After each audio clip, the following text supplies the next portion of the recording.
Yeah, thanks, Paul. Thanks, everyone, for being here. Let's go back. Players of the game from last week. Offensively, Justin Jackson, he had an outstanding game.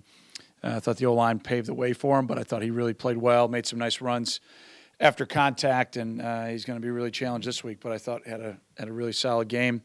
Big playmaker was Austin Carr, as Paul already alluded to, having one of those great seasons, one of those magical years, and fired up for him individually that, he's having that type of year that gets him on one of those national award lists, and being a part of the Blitnikoff Award is something special for him as a semifinalist. So happy for him.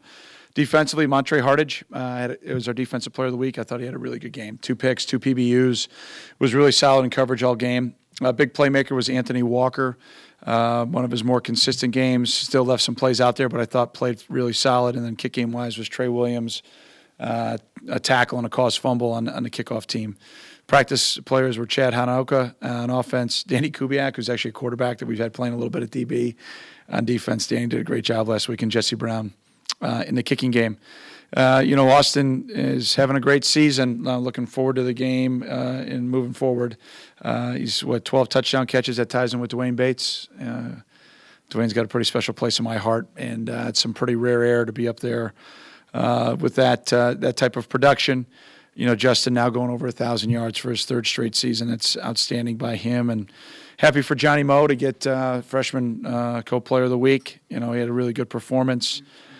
And then, Clayton, after really the one ill-advised throw early, I think settled in, had, 4 total touchdowns, 3 passing, 1 rushing. So pretty solid production there. I thought the guy settled in after we spotted him 10 points and played really outstanding football, maybe some of the best football of the year, after we did that. So great response. Going to be a big challenge this weekend. Minnesota's playing outstanding. Coach Clays and his staff are doing a really, really great job. They've got 7 wins right now. They could very easily be undefeated. They're probably 1 or 2 plays away, and the games they ended up on the short end of being undefeated. So a team that definitely is playing at a very high level and doing it physically. I mean, when you pop on the tape, that's what jumps out to you. The physicality on both sides of the line of scrimmage, the backs, the entire defense is very physical, fast. They do a great job throwing it. I think Drew is one of those guys very similar to Austin that makes a lot of plays for them in the passing game. And then Smith and Brooks are just outstanding in the backfield. So you couple that, really, really good in kicking game. They always have been. Great athletes out there in the kicking game. They do a really good job. So big challenge for us going back on the road again, and hopefully we'll have a great week of practice. So with that, how about some questions, please?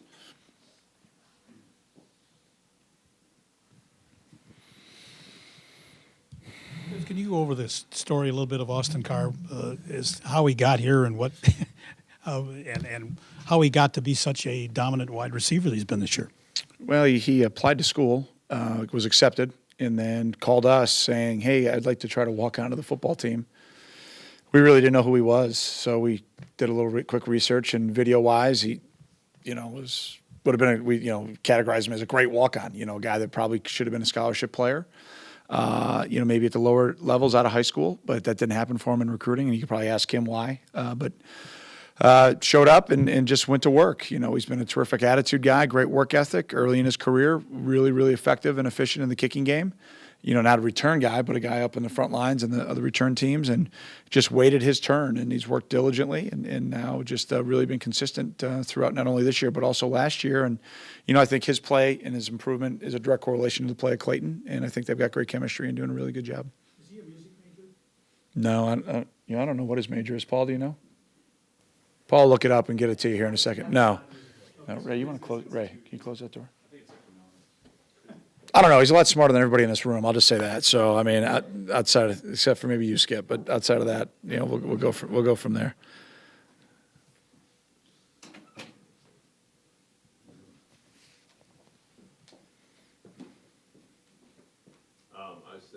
Thinking about Hardage and Johnny Moe, as he's called, and they're in that same class. Yeah, right. Looks like you're getting a lot of good play from that class. Nagel, Joe Gaz, as you all call him. Are you seeing that also? Yeah, from that group? yeah. I think you go back at some point, probably in training camp-ish. I said, for us to have some semblance of consistency, we're going to need to have that redshirt freshman class step up, or true the sophomore class, the guys who were redshirt and the guys that are true sophomores. I didn't think we were going to need this much production out of them at that time. but I think they're maturing. I think they're improving. I think the future with that group is exciting. But we've got to be much more consistent with our younger group. You just gave me the highlights. I'm not going to mention names specifically. I've got plenty of lowlights with that group too. That group is kind of like our team. We're average. It's very indicative. We've got some guys playing at a really high level, and we've got some guys not pulling their weight that we need to play better here in these last 2 weeks, fulfilling their role, whatever that role may be. And my hope is that they'll have some personal pride and play better. And there are a multitude of roles. And again, I'm not going to be very specific about it. Sorry, but they know who they are, and it's pretty clear in meetings. You mind going through? Looks like Roseman's a pretty big time recruit, and then Hardage is from this little town in Georgia. Yeah, Crisp County, Georgia. We had identified Montre kind of midway through his senior year, and we just kind of started to build a relationship with him. And we had a scholarship come available, and that's late, and that's kind of how that worked out. Yeah, John, we thought John was a great fit, from a great academic school. Burroughs School is unbelievable academically. It kind of felt like I was going to Hogwarts, when I walked in there. It's unbelievable. I actually was there on, I think, Harry Potter Day, so it was pretty cool. They were all the students were dressed up like Harry Potter, so it was great. And, he followed, Ezekiel Elliott, who's I think turned out to be pretty good. And, everybody there felt that, John was a player that had his best football ahead of him, that not only was great on the field, but also spectacular off the field. And John has definitely backed that up. To answer your question, Austin's degree that he earned this spring is in philosophy. Yeah. And then now he's in Kellogg studying for a master's in management. Yeah, I knew he was in Kellogg. I didn't know what I'm not shocked at all that he was a philosophy major. Yeah. Deep Thoughts with Austin Carr. That would be a great Saturday Night Live skit. Fitz on Johnny. A couple weeks ago, you said he was learning how to be a Big Ten running back. Mm-hmm. What exactly is he learning? What does that mean? Like I said after the game, just everything without the ball in his hand. Everything that comes along with that. Special teams, practice, the grind, everything that goes along with it. Every running back that I've been around that's been really good is typically day one really good with the ball in their hands. And they have to learn that, B to Z of the position. That A part carrying the ball is kind of the easiest part. They're instinctual, they're tough, they're physical, they've got balance, they've got vision, all those things, the reason why you recruit them. But, Justin had to do the same thing. You remember back here a couple of years ago talking about, he's spectacular with the ball in his hands, but everything else that goes along with the position he needed to improve. And I would say that the work that Justin has put in, the things that Matt McPherson has made him have to improve on in practice, we've seen that in games with JJ. And I think that that's a work in progress with John, but John's working at it. On a lighter note, Stan was in here, I think it was last week, talking about just how bad Austin's roots were when he first came, and that they joke about it now. Yeah. Did you see just how bad they were? Yeah, I didn't even. I know who everybody is in the squad, and when a guy calls us and I didn't meet him in recruiting. I'm talking about AC now. I didn't meet him in recruiting. I met him the first day he showed up. And you've probably heard the story that I said about the first time I got to know Austin. He was on my injury report because he cut his finger with a butter knife, and wanted an MRI because he was concerned he may have hurt a tendon, and it might hurt his ability to play the piano. This is true. I'm not making that up. Yeah. I'm like, who? Next, let's go. All right, get the MRI, whatever you got to do. You guys are the doctors, I'm the coach, And I'm like, wow. Now we got receivers that are worried about their piano playing, And we weren't playing very well at receiver at the time. So it probably was after about a 78 drop practice that I was like, here we go again, So no more butter knives in the receiver room and let them play. Let's get a piano. So, I think that's what's so cool about college football is it's guys like Austin, that are just spectacular stories that he's about all the right things off the field. He's an amazing student. Going to walk out of here with multiple degrees. He's a Biletnikoff semifinalist. He's leading the Big Ten in receptions. I said it, and he can do whatever he wants post football. I think he's going to get a chance to play for a little while, whatever that means will be determined not by me, but I think his plays put himself into that. And there's no one around here that's surprised because of his work ethic, but we're all really, really happy for him because it couldn't happen to a better person. On Bowden, you said that his high school coaches said that his best days of football were still ahead of him. Do you think that's still true? And what are you seeing in him that gives you confidence in that? Yeah, I would say that I think he's starting to come on a little bit. Great production on Saturday. A few plays that he probably would like to have back because I think they could have gone for some more yards, as you guys saw. But yeah, no question. I think he's got a bright future ahead of him. No question. And again, you think about the opportunity. It's because Warren's out. If Warren's in, John probably doesn't get this type of experience. So everything happens for a reason. It's a bad deal for Warren, but it's a great deal for John. And I think John has taken advantage of that opportunity here as the season's gone along. And I think not only has that been helpful for us in the micro and the here and now, but I think it's going to help us in the long term. So, he's just got to keep working. I know he will. Coach, one of the keys of a running back too is making sure he's part of the protection scheme. How is he growing into that role at this point of his career? John Moten. Yeah, I think a lot like JJ as a younger player, just a work in progress. It's there's the mental side of it, and then there's the physical side of it. The mental side changes week to week because of the scheme and the way people are going to attack your protections.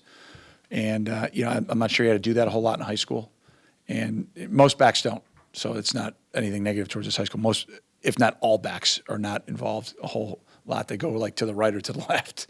They're not targeting people, or when the protection changes, their responsibility changes. Usually it's, A or B. So that's a lot. And I think then once you get over that ability mentally, now you can start to get better physically. And I think we're kind of a work in progress in both those, but he's definitely much further along mentally in that. And then we also, as a coaching staff, have to help him, as a young player. You've got to be conscious and aware of who's in the game and then what we're asking that position to do per se, schematically and mentally, but at the same time, it's that player's responsibility too to get up to speed so we can go and have our full arsenal.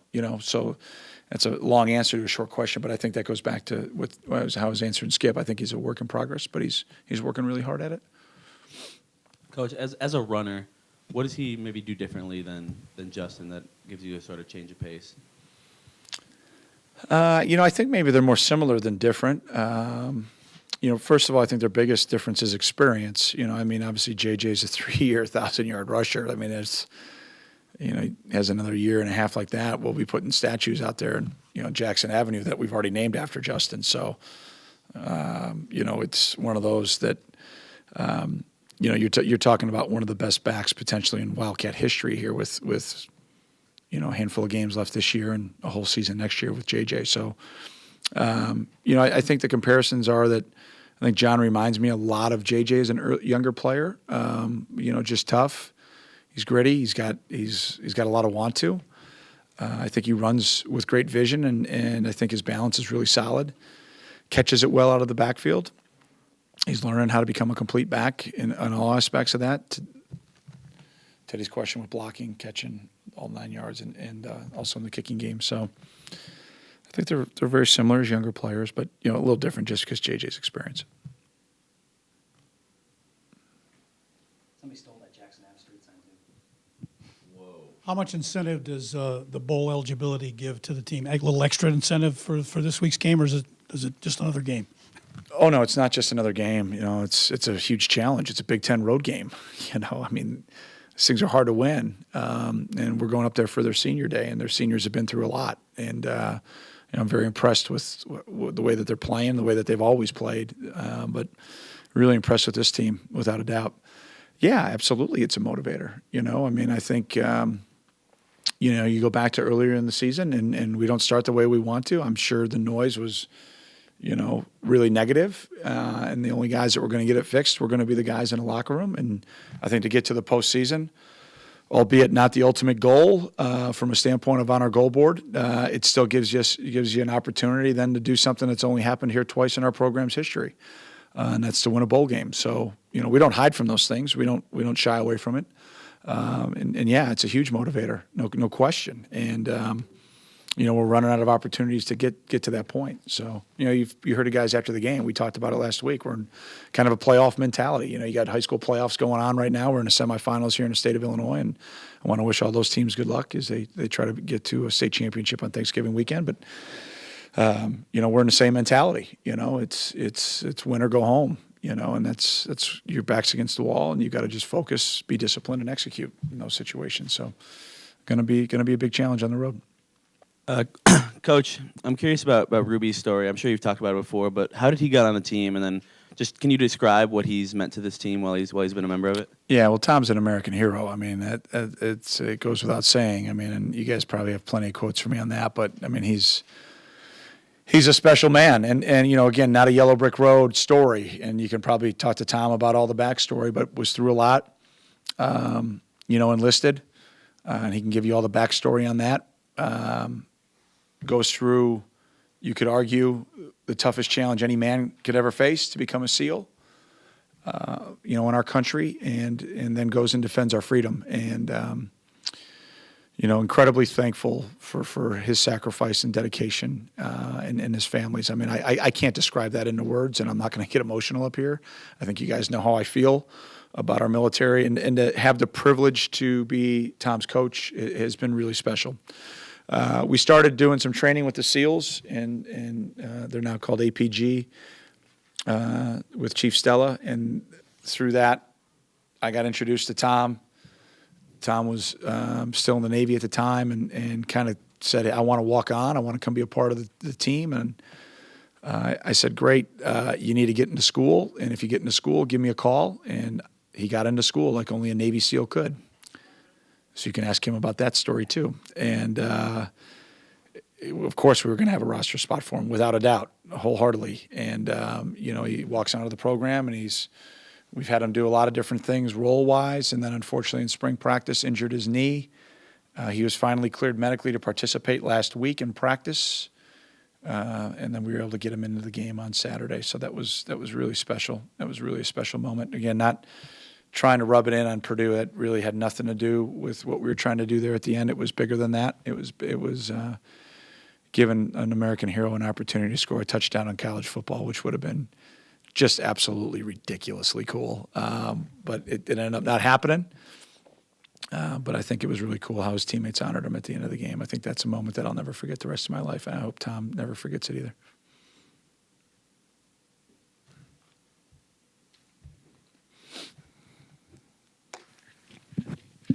Coach, we talked last week about Friday night football games, and I'm sure you're aware that you guys are the only team playing two of them. What was your reaction to that? I'm so excited about the exposure we're going to get. I mean, it's unbelievable. I mean, we'll be the most exposed team in the Big Ten. I can't thank the Big Ten enough. I mean, you got to be excited, can't you? Don't you? I mean, how cool is this? 2 Friday night games within 3 weeks. That's great. Anything else for Coach? Okay. Go Cats. Following up and playing with Ezekiel Elliott. I never actually got to play with him. In high school, the year I moved to St. Louis was the year he actually graduated. But I did have the opportunity to run track with his younger sister.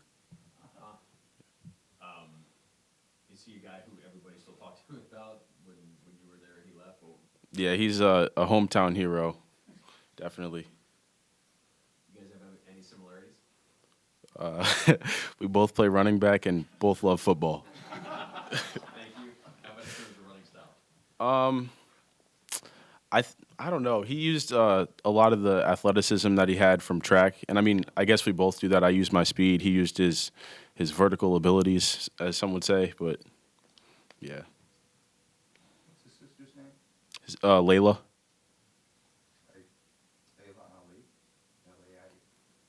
I think it might be spelled the same way. Yeah.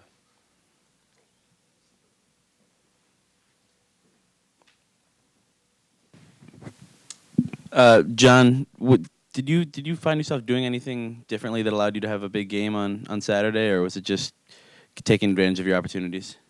I think I was just trying to take advantage of the opportunities that I had, and the O-line was definitely moving people, and I had a lot of good seams, and they made my job easy. John, a couple weeks ago, when Fitz was up here, he said you were learning how to be a Big Ten running back. What did he mean by that, and what are you learning? I think a lot of things that I've been focusing on deal with pass protection and route running.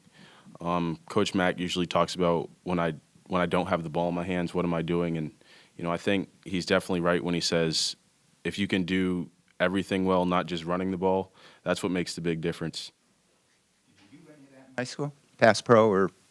I mean, I did, but in high school, you don't have really big linebackers. You don't have people with a lot of speed, and the game flow is just a lot different in college, and it's helped me so far focusing on those things in practice.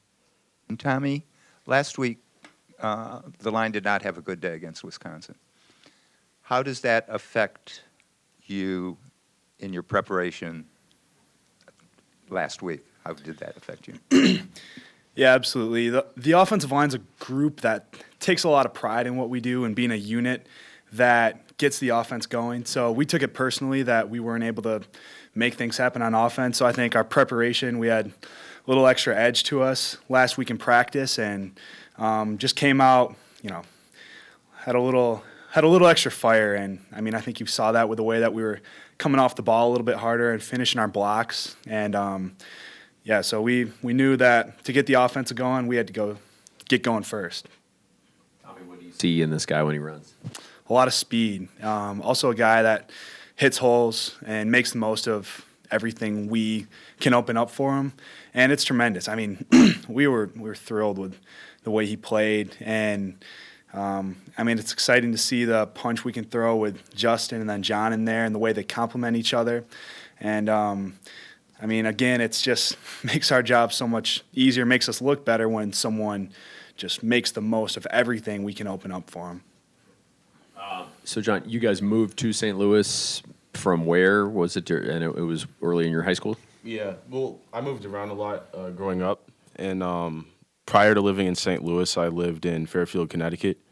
But my dad relocated us to St. Louis because he had a good job opportunity, and my whole family's from there, so it made things a lot easier. What does your dad do? He's in finance. Cool. What else was I going to ask you? Okay, you had that 3-play stretch at Purdue. You catch the ball on the wheel route. Is that one where you expected to go farther? It looked like you broke a tackle, but then tackled yourself. What happened there? Yeah, I just lost my footing in the grass. That you didn't get more than it. Yeah, it's definitely not easy going back to your teammates and trying to explain why you didn't score a touchdown. And then you had a good run. You get 8, and then you bounce it out to the left and lose 5. Do you have the freedom on that play to go wherever you think, or were you supposed to cut inside, or what was it? Yeah, on that one, I talked it over with Coach Mack. I could have cut it inside because the DM was playing upfield, and there was a little seam.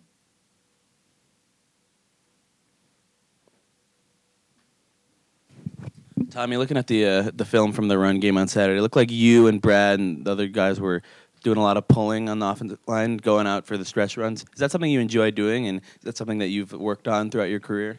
Yeah, definitely. I mean, I love getting out in space, and Brad and I do that a lot where we're both pulling and throwing cuts in the open field, and I have a lot of fun with that. And I think that as a team we've improved in that throughout the year, and now it's one where we hear the play called, see who we're going to, and kind of get a little excited because we're going to go downhill and hit somebody.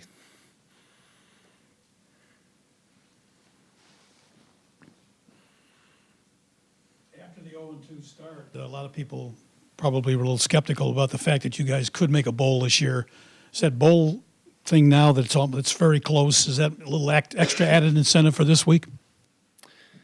Absolutely. I think, I mean, you look at where we were earlier in the season, and it was tough, I mean, it takes some mental toughness after that 0-2 start to just say, hey, each week we're going to go 1-0, and we're going to focus on getting this win without looking at the big picture of, what's going to happen? I mean, we lost 2 games to an FCS school, and now we're at this point in the season. We've put in the work, I mean, through Big Ten play. I mean, obviously still a lot of games that were close that we're not happy about, but, I mean, we've got goals in front of us still. And, I mean, they're put up over there. We see them every day.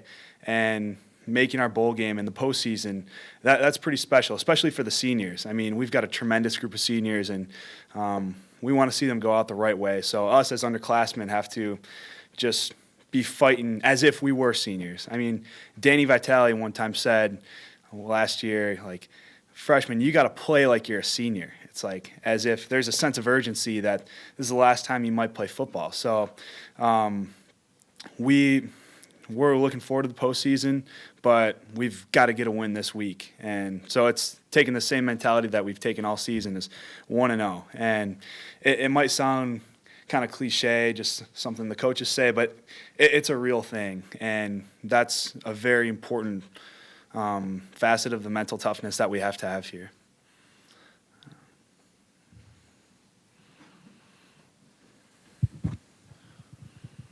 John, you had 17 touches against Purdue. You probably haven't had that many in a game since high school. What was it like getting that many times on the ball, and how did your body hold up? How exciting was that for you? It was very exciting. You know, I had a good time playing with this guy right here and the other old lineman, and, you know, just felt great. We've talked before about how you might not have expected to have that kind of playing time going into this year, but even by this year's standards, that was still like more than double your previous high in the season. Was that something you expected, and did you feel like getting that kind of volume helped you get into more of a rhythm than you've been able to before? I wasn't necessarily expecting it, but like I said before, Coach Mack always emphasizes always being ready. Everyone in the room should always be ready to play, and I just kind of carried that mindset over to the game. And, you know, with that amount of carries, I did feel a little bit of a rhythm going. It felt good. How would you maybe compare and contrast your running style and your abilities as a back with Justin's? Is there something that you bring as a change of pace back that might be different? That's a good question. We definitely have different running styles. He definitely uses his vision and his quickness, and I try to use my speed. Tommy, you're getting to be kind of a celebrity here. You're showing up at this all the time as an offensive line. You got to feel pretty happy, right? Yeah, it's great to hang out with you guys. Good. So I want to pose to you an O-line question. On that stretch play that we've seen a lot, you run that last time against Wisconsin up there like 21 times. Does a running back have the ability to cut back all the way to the center's block if he sees the defensive cut and the pursuit cut at that time? Well, without giving away too many of our secrets, yeah, they have some freedom with that. I mean, we have our rules, and the first puller and second puller have their rules, and we go out there, execute that, and really just trust that they're going to make the right cuts. Because, yeah, they have some freedom with which puller they're behind, where they're going to take it exactly. And I think you've seen that. You've seen the ball go in different directions on that same play. But for us, I mean, it's a good thing about having running backs like John and Justin. We know that we just go out there, cut it loose, make our blocks, and they're going to make something happen out of it. Take one last question, guys. If anybody has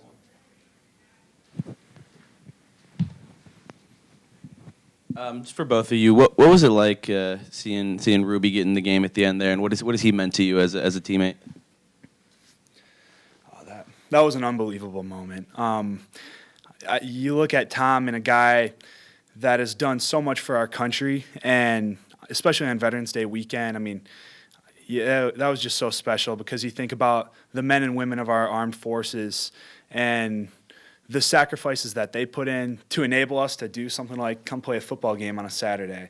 And so any way we can just honor him, lift him up, I mean, literally at this time, it's pretty special because there's nothing we could do to really, really thank him for all that he's done. And what a guy to have in the locker room, so much life experience. I mean, he's taught me so much. He's taught our team so much, just about mental toughness, the inspiration it takes, and the attitude that you can bring out into a competitive situation.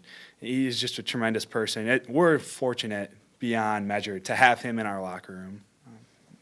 Yeah, I couldn't have said it any better. Tom is a great guy, and, when I think things are getting hard, I just think of him, and it makes me keep going. Montre, how a guy from small town Georgia makes it this way? Honestly, I don't even know. It was a long process, honestly. Glad to be here. Got opportunity to come here, and chose to come here, and now I'm here. Wait a second. Who was the connection? I mean, these guys just found you on tape. What's the story? It started November. Not sure, like late, early November. Got a call from, I think, Coach Bowers. Contacted me, told me they were interested, and then didn't hear from him again until later on, close to signing day, and I was committed to Georgia Southern at the time, and then had a long talk with my family over the opportunity that Coach Fitz and the coaching staff had given me, and I decided to take that, and now I'm here. Was that kind of a leap of faith? I mean, Honestly, yeah, for sure. I'm blessed. Like, I'm not gonna sit here and sugarcoat anything. It's a great opportunity to be here. You got the call to hear about the offer when you're coming out of church one day. Yeah, for sure. It was right out of church. I just got home. I think I was shooting basketball with my cousin, and my head coach called me. He was like, "Hey, I just got off the phone with Coach Fitz. I think they're about to offer you." I was like, "Okay." I don't know. As soon as he told me that, everything just started running through my head. I don't know. Like, I was like a dream come true. 3 seconds later, I get a call from Fitz, and he calls me. He was like, "How you doing?" Like, small talk, and then he was like, "Hey, we got a spot for you," or whatever. And I was like, I don't know. I just kind of like paused. It was dramatic, a very dramatic pause. I was very shocked. He was like, "Hey, talk it over with your family. Give me a call as soon as possible." So that's pretty much it. Talked it over with my family. It's pretty much a business. It was a business decision for me at the time, and wanted to be successful in my career. So that's pretty much it. what do you mean a business decision? Business decision, as in just having a career after football. We know Northwestern, where academics is very prestigious, and I just wanted to take the opportunity to achieve goals that I've always dreamed of, and that opportunity that was given was like the greatest thing ever, pretty much.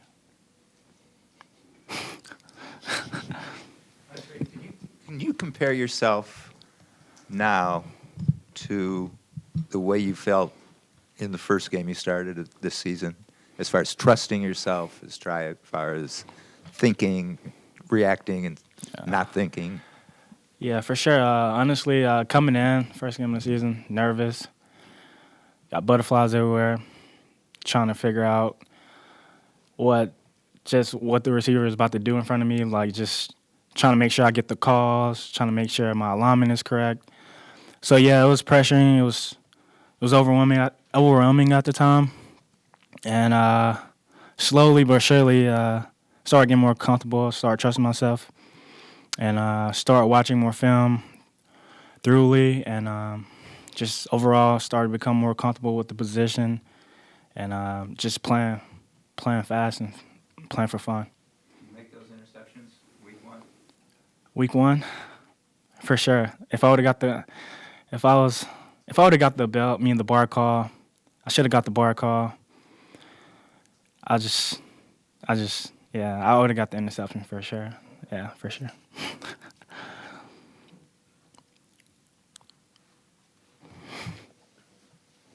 How's Scarlett doing? She's doing good. She's doing real good. Had a long weekend. This weekend went to so it was away game. So my wife usually goes to her parents' house. It's about an hour and a half away. Went to birthday party of her cousin that's a year old. Went out shopping. Then went to my parents' house, and some extended family members came over. So she saw a lot of people. Had a long weekend. Was very tired. Screaming on the drive home. Yeah, but she's good. She slept through the night. Didn't wake up once last night. So worked for me. Did you go to games She's been to one. So she was at her last home game. She's not going to Minnesota. She was talking about it, but we realized how cold it's going to be, so that's a no-go. We'll see how the weather is for the Illinois game. And then my wife came to the bowl game last year, so when we make it to the bowl game this year, hopefully we get her out there too. Joseph, I've heard you been called Joe and Joseph. What do you prefer? I prefer Joe. It's like my friends call me Joe, teammates call me Joe or JoJo, Daddy Joe, Papa Joe now. The only people that really call me Joseph is my family and my wife and her family. And your grandmother? And my grandmother, Yes. Well, I just changed it on my depth chart. You're now Joe, so I just wanted to make sure. Thanks. I wanted to ask you, though, about your relationship with Nate Hall, both Sam linebackers, and your PT is very similar. Tell us how the two of you fit into that scheme as both playing the same position. Nate Hall, I love Nate. He's a great kid. It's just, I think it works out. It's very similar to when his brother Jimmy and Drew were kind of going back and forth. I think it keeps us both fresh as possible, splitting pretty much the same amount of reps. I know Nate, he also starts on our nickel package, so he gets a little bit more reps then and there. And then we were both playing out in our 30 package. But it's really, I think, just kind of, we both play pretty well. Coming out of camp, we were pretty even when we were trying to figure out who's going to start, and they were like, you guys are both great. I want to play you both. So it's just kind of how it came. We kind of rotated starts, rotated drives, just because. So that's just kind of how it is. So.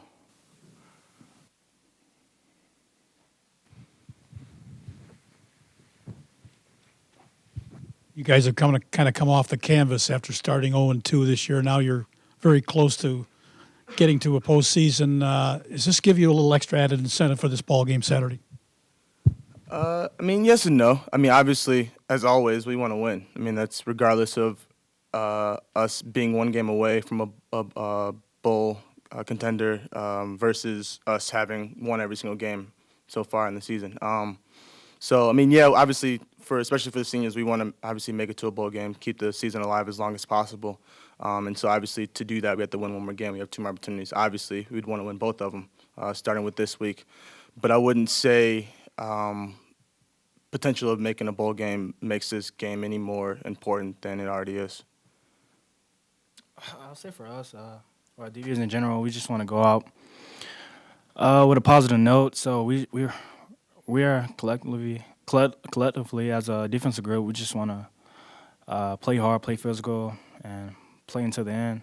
Honestly, we want to leave our seniors on a good note, and we're looking forward to this game. And we're just trying to win these last two games to proceed in the next bowl game, for sure.